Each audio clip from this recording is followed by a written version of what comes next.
So ayun mga guys, at nandito na naman tayo sa maliit nating sagingan. So kahit na paulit-ulit man tayong daanan ng bagyo, tuloy pa rin tayo dito sa maliit nating sagingan. Tuloy pa rin tayo sa pagtatanim. At hindi tayo susuko, hindi tayo titigil mga guys, no. So ayan.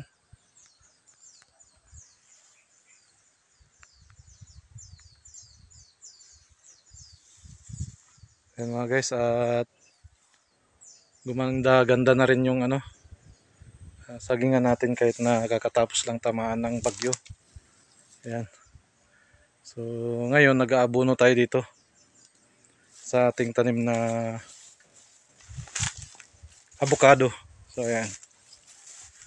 Tuloy lang tayo kahit na tamaan man tayo ng bagyo. So ayan mga guys, at yun lang ang update natin dito sa maliit nating sagingan. So araw po ngayon ng Sabado. Ayan.